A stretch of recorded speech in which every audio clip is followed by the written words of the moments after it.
प्रधानमंत्री मोदी के ओर से आज देश को संबोधित किया जाएगा। और मन की बात कार्यक्रम में उम्मीद हम ये कर रहे हैं कि प्रधानमंत्री मोदी दिल्ली में जो बड़ा समिट हुआ था एआई समिट, उसको लेकर प्रधानमंत्री मोदी बात रखेंगे, क्योंकि प्रधानमंत्री मोदी के ही इनिशिएटिव के जरिए इतना बड़ा एक समिट हुआ था। और अगर बात की जाए तो पूरे ग्लोबल साउथ की, तो प्रधानमंत्री मोदी के इनिशिएटिव के चलते ये दिल्ली में संभव हो पाया।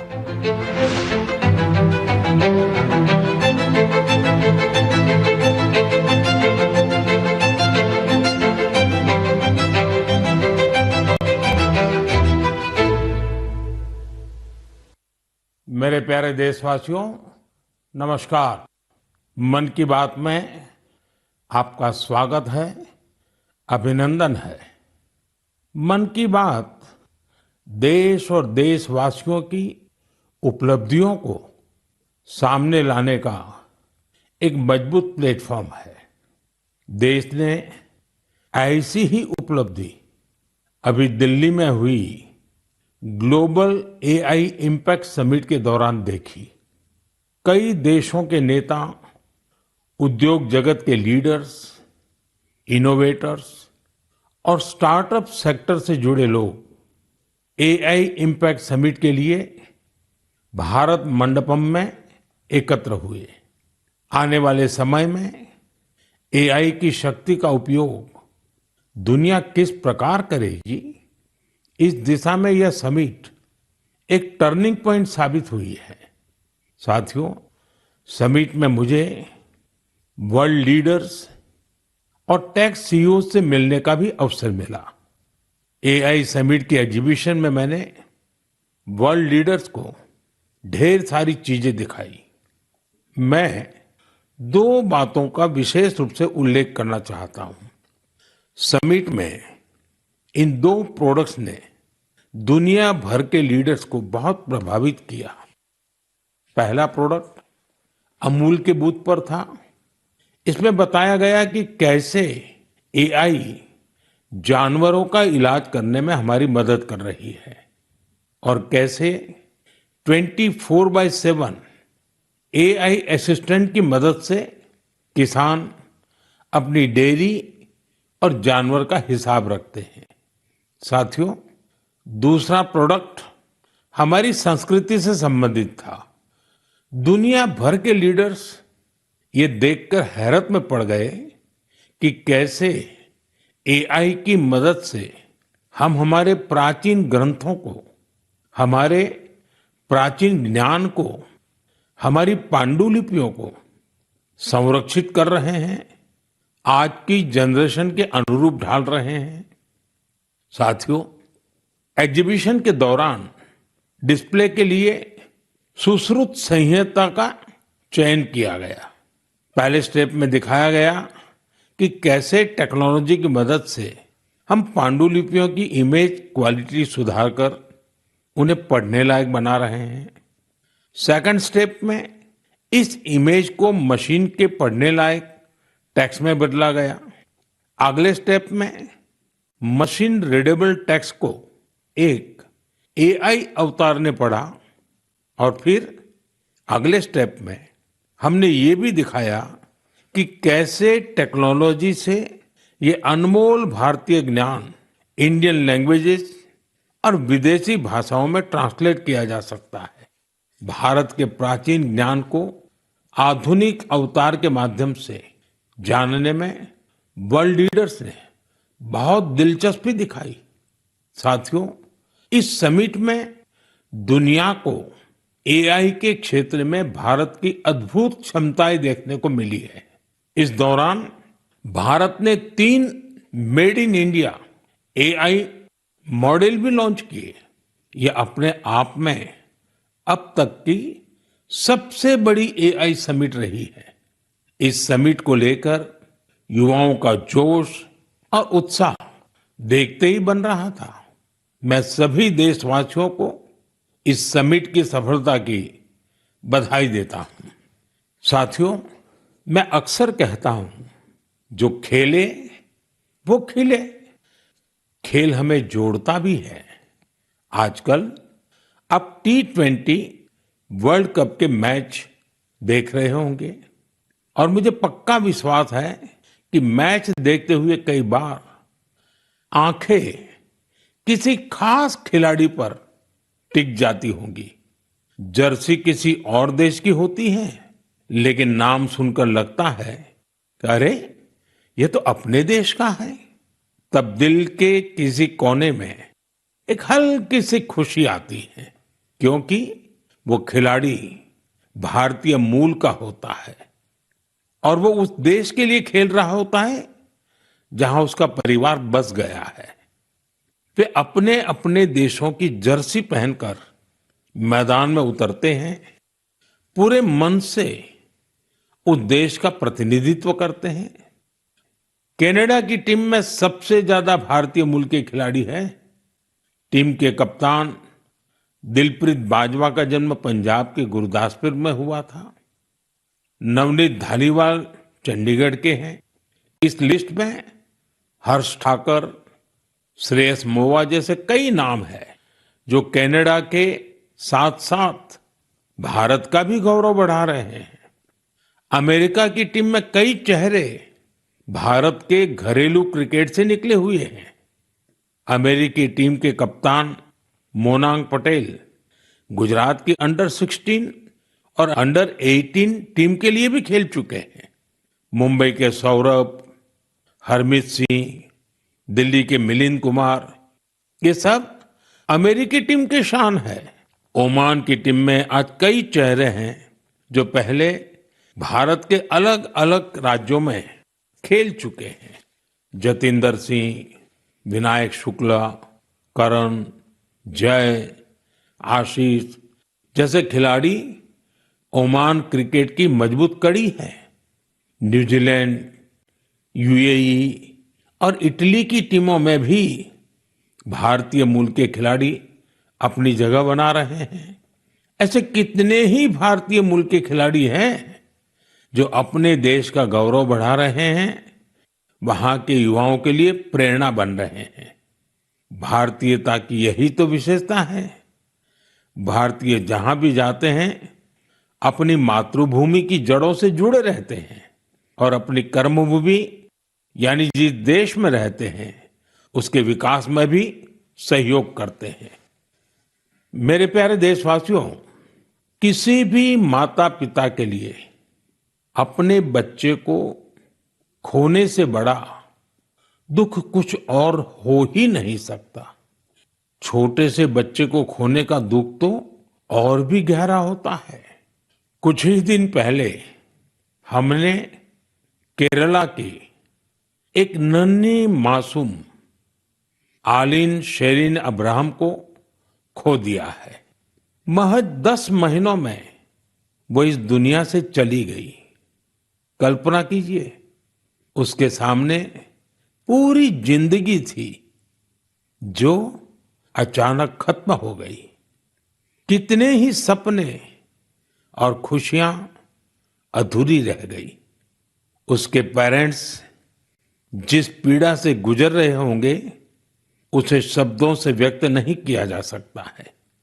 लेकिन इतने गहरे दर्द के बीच भी आलिन के पिता अरुण अब्राहम और मां शेरिन ने एक ऐसा फैसला लिया जिससे हर देशवासी का हृदय उनके प्रति सम्मान से भर गया है। उन्होंने आलिन के अंगदान का फैसला किया। इस एक फैसले से पता चलता है कि उनकी सोच कितनी बड़ी है और व्यक्तित्व कितना विशाल। एक तरफ वे अपनी बच्ची को खोने के शोक में डूबे थे, तो वहीं दूसरों की मदद का भाव भी उनमें भरा था। वे चाहते थे कि किसी भी परिवार को ऐसा दिन देखना न पड़े। आलिन शेरिन अब्राहम आज हमारे बीच नहीं है, लेकिन उसका नाम देश के कम उम्र की ऑर्गन डोनर्स में जुड़ गया है। साथियों, इन दिनों भारत में ऑर्गन डोनेशन को लेकर जागरूकता लगातार बढ़ रही है। इससे उन लोगों की मदद हो रही है जिन्हें इसकी जरूरत है। इसके साथ ही देश में मेडिकल रिसर्च को भी बल मिल रहा है। इस दिशा में कई संस्थाएं और लोग असाधारण कार्य कर रहे हैं। साथियों, केरला की आलिन की तरह ही ऐसे बहुत से लोग हैं जिन्होंने ऑर्गन डोनेशन के जरिए किसी को दूसरा जीवन दिया है। जैसे दिल्ली की लक्ष्मी देवी जी हैं। उन्होंने बीते वर्ष केदारनाथ की यात्रा की। इसके लिए उन्हें 14 किलोमीटर की ट्रैकिंग करनी पड़ी। आपको ये जानकर हैरानी होगी कि उन्होंने यह यात्रा हार्ट ट्रांसप्लांट के बाद की। उनका हार्ट केवल 15% ही काम कर रहा था। ऐसे में उन्हें एक डोनर का हार्ट मिला जिसकी मृत्यु हो गई थी। इसके बाद तो उनका जीवन ही बदल गया। पश्चिम बंगाल के गौरांग बनर्जी 2 बार नाथुला गए हैं। ये समुद्र तल से 14,000 फीट की ऊंचाई पर है। और खास बात यह है कि उन्होंने यह उपलब्धि लंग ट्रांसप्लांट के बाद हासिल की। राजस्थान में सीकर के रामदेव सिंह जी को किडनी ट्रांसप्लांट कराना पड़ा था। आज वे स्पोर्टिंग एक्टिविटी में कमाल कर रहे हैं। साथियों, आपको इस तरह के बहुत से प्रेरक उदाहरण देखने को मिल जाएंगे। इससे यह बात फिर साबित होती है कि किसी एक की नेक पहल न जाने कितने लोगों की जिंदगी बदल सकती है। मैं उन सभी लोगों के हृदय से सराहना करता हूं जिन्होंने ऐसे नेक कार्य किए हैं। मेरे प्यारे देशवासियों, आजादी के अमृत महोत्सव के दौरान मैंने लाल किले से पंच प्राणों की बात कही थी। उनमें से एक है गुलामी की मानसिकता से मुक्ति। आज देश गुलामी के प्रतीकों को पीछे छोड़कर भारत की संस्कृति से जुड़ी चीजों को महत्व देने लगा है। इस दिशा में हमारे राष्ट्रपति भवन ने भी एक महत्वपूर्ण कदम उठाया है। कल यानी 23 फरवरी को राष्ट्रपति भवन में राजाजी उत्सव मनाया जाएगा। इस अवसर पर राष्ट्रपति भवन के केंद्रीय प्रांगण में सी राजगोपालाचारी जी की प्रतिमा का अनावरण किया जाएगा। वे स्वतंत्र भारत के पहले भारतीय गवर्नर जनरल थे। वे उन लोगों में थे जिन्होंने सत्ता को पद की तरह नहीं, सेवा की तरह देखा। सार्वजनिक जीवन में उनका आचरण, आत्मसंयम और स्वतंत्र चिंतन आज भी हमें प्रेरित करता है। दुर्भाग्य से आजादी के बाद भी राष्ट्रपति भवन में ब्रिटिश प्रशासकों की मूर्तियां तो लगी रहने दी गई, लेकिन देश के महान सपूतों को जगह नहीं दी गई। ब्रिटिश आर्किटेक्ट एडविन लुटियंस की प्रतिमा भी राष्ट्रपति भवन में लगी हुई थी। अब इस प्रतिमा के स्थान पर राजा जी की प्रतिमा लगाई जाएगी। राजा जी उत्सव के दौरान राजगोपालाचारी जी पर आधारित प्रदर्शनी भी लगेगी। ये प्रदर्शनी 24 फरवरी से 1 मार्च तक चलेगी। मौका निकालकर आप भी इसे देखने जरूर जाइएगा। मेरे प्यारे देशवासियों, मन की बात में मैंने आपसे डिजिटल अरेस्ट पर विस्तार से बात की है। इसके बाद देश में डिजिटल अरेस्ट और डिजिटल फ्रॉड को लेकर हमारे समाज में काफी जागरूकता आई, लेकिन अभी भी हमारे आसपास ऐसी घटनाएं हो रही हैं जो अक्षम्य है। निर्दोष लोगों को डिजिटल अरेस्ट और फाइनेंशियल फ्रॉड का निशाना बनाया जा रहा है।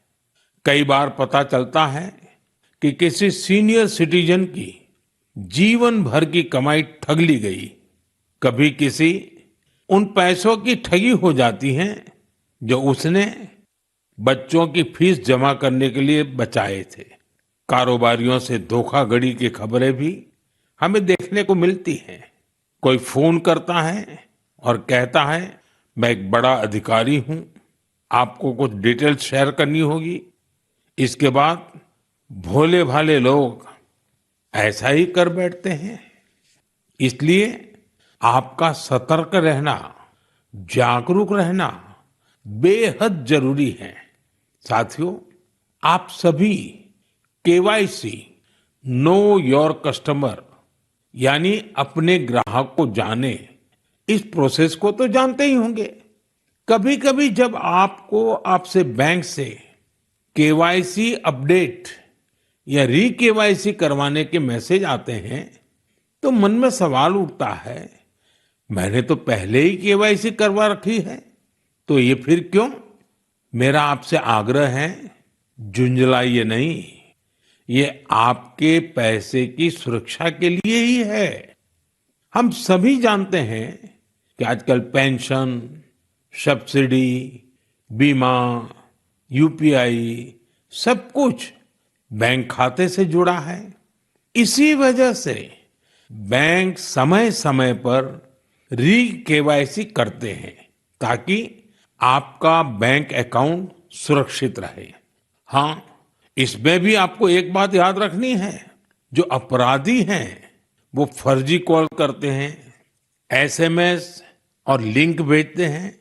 इसलिए हमें सतर्क रहना है और ऐसे धोखेबाजों के झांसे में नहीं आना है। केवाईसी या री केवाईसी केवल अपने बैंक की शाखा या आधिकारिक ऐप और ऑथोराइज मीडियम से ही कराए। ओटीपी, आधार नंबर या बैंक खाते संबंधी जानकारी किसी को भी न दें। और सबसे अहम बात, अपने पासवर्ड को समय समय पर जरूर बदलते रहें। जैसे हर मौसम के साथ खान पान बदल जाता है, पहनावा भी बदल जाता है, वैसे ही नियम बना लीजिए कि हर कुछ दिन में आपको अपना पासवर्ड भी बदल लेना है। साथियों, हाल ही में भारतीय रिजर्व बैंक ने इन्हीं विषयों पर वित्तीय साक्षरता सप्ताह का आयोजन किया था। वित्तीय साक्षरता का ये अभियान अब पूरे वर्ष जारी रहेगा। इसलिए भारतीय रिजर्व बैंक के मैसेज का ध्यान रखें और अपनी केवाईसी अपडेटेड रखें।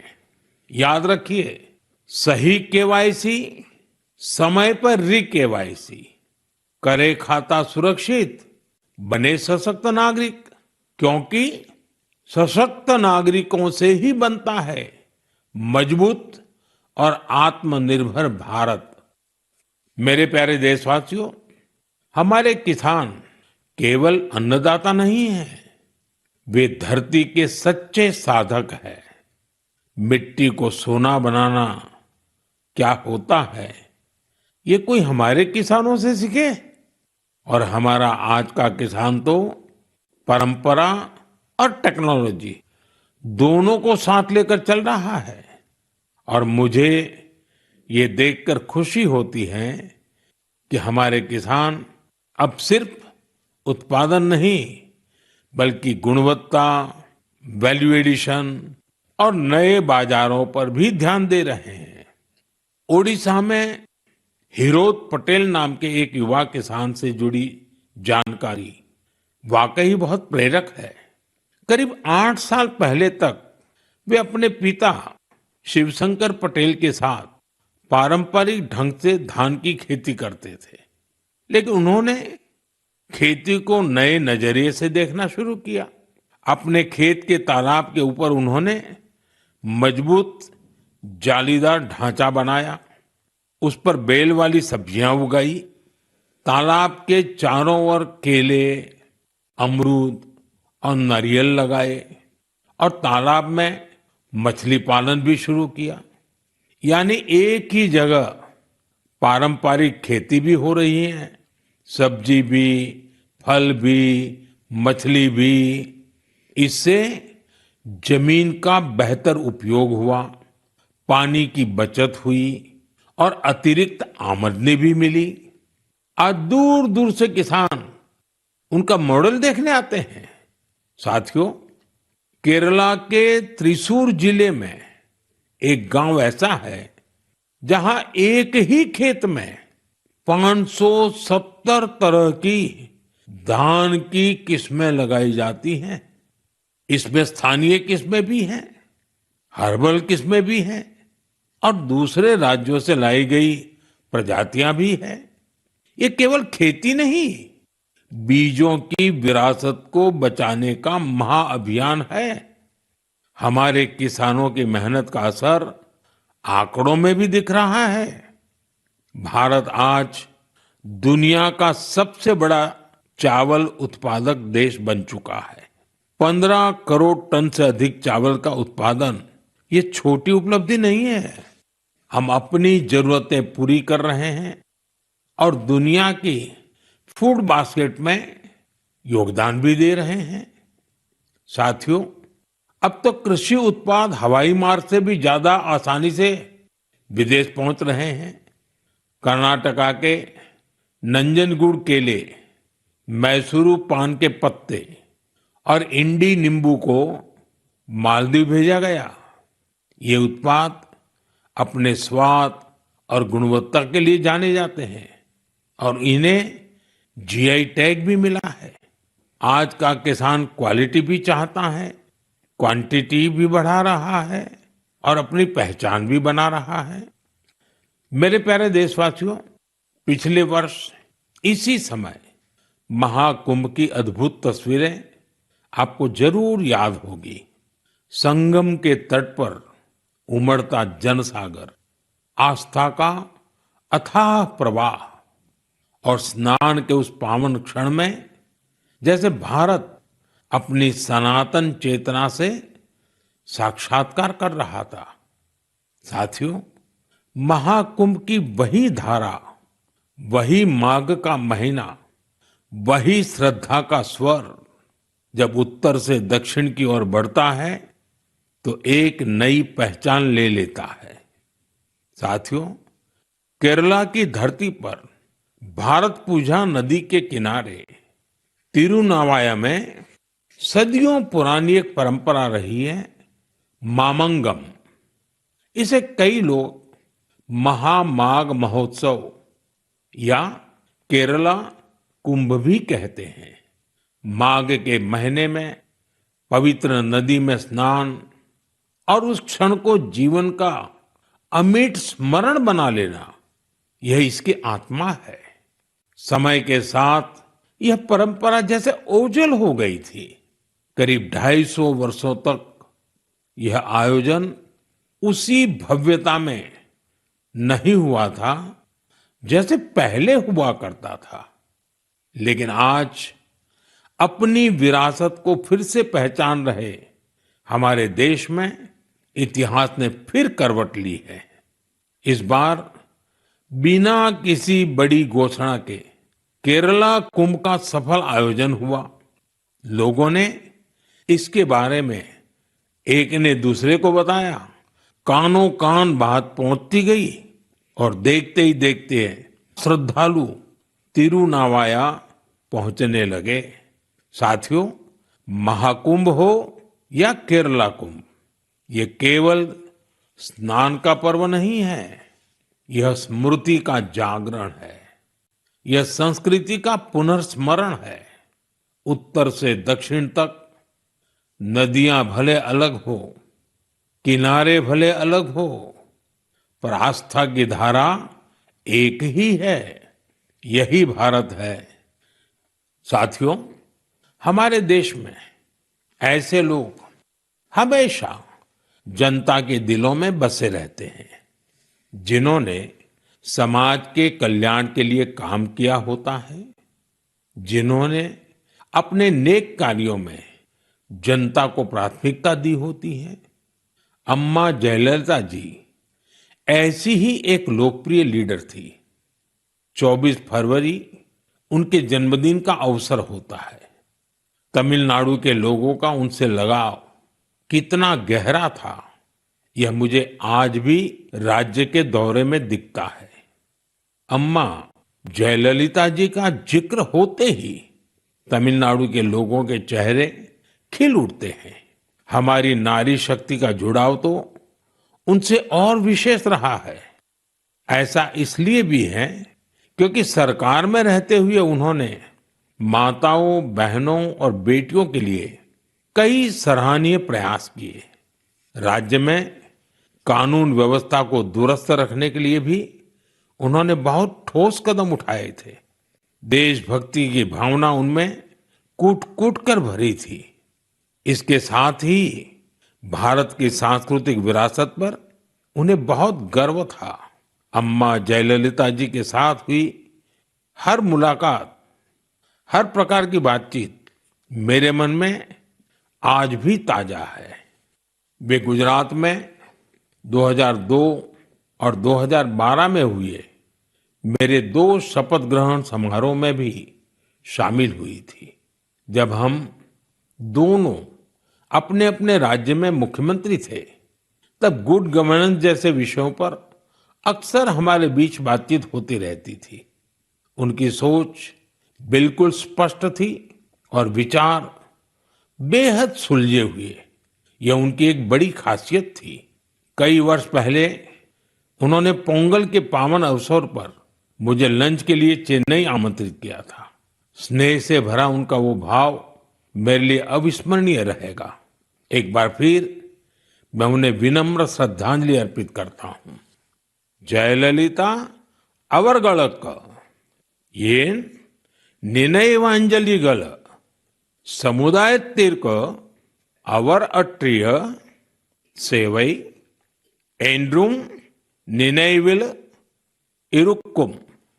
मेरे प्यारे देशवासियों, अब मैं बात करूंगा अपने प्यारे छोटे होनहार बच्चों से, उन बच्चों से जिनका इस समय एग्जाम चल रहा है।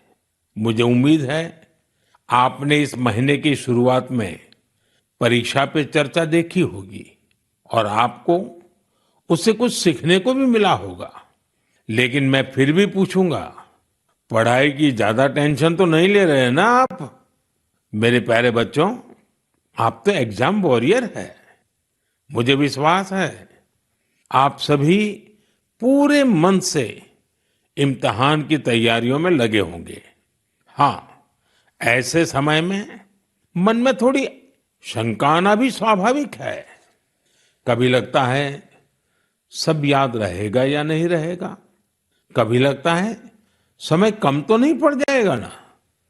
ये भाव हर पीढ़ी के बच्चों ने महसूस किए हैं। आप अकेले नहीं हैं। आप याद रखिए, आपका मूल्य आपकी मार्कशीट से तय नहीं होता। इसलिए खुद पर भरोसा रखिए। जो पढ़ा है उसे पूरे मन से लिखिए और जो नहीं आया उस एक सवाल को अपने मन पर हावी मत होने दीजिए।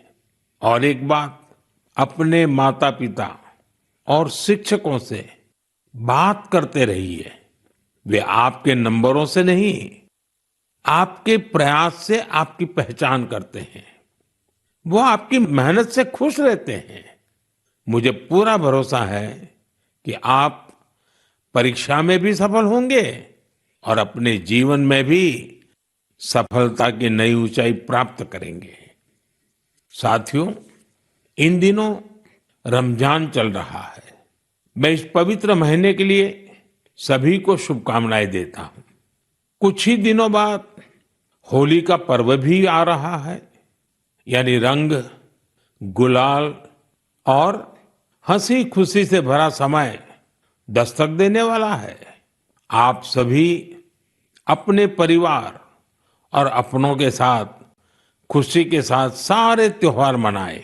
और हाँ, कुछ मंत्र हमेशा याद रखें, जैसे वोकल फॉर लोकल। हमारे होली के त्योहारों में या अन्य कोई भी त्योहार में अनेक ऐसे साजो सामान घुस गए हैं जो विदेशी हैं। इन्हें त्योहारों से दूर रखिए, होली से भी दूर रखिए, स्वदेशी अपनाइए।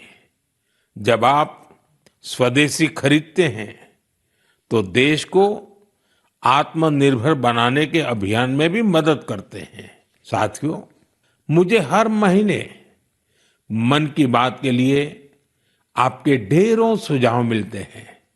आपके भेजे गए संदेशों से हमें देश के कोने-कोने में छिपी अद्भुत प्रतिभाओं के बारे में पता चलता है। निजी स्वार्थ से उठकर समाज के लिए कुछ करने की अनेक प्रेरणादायी गाथाएं आपके माध्यम से देश भर के लोगों तक पहुंची हैं। आप ऐसे ही अपने प्रयास जारी रखें। मुझे आपके संदेशों का इंतजार रहेगा। मैं एक बार फिर आपको और आपके परिवार को आने वाले त्योहारों की अनेक अनेक शुभकामनाएं देता हूं। बहुत बहुत धन्यवाद।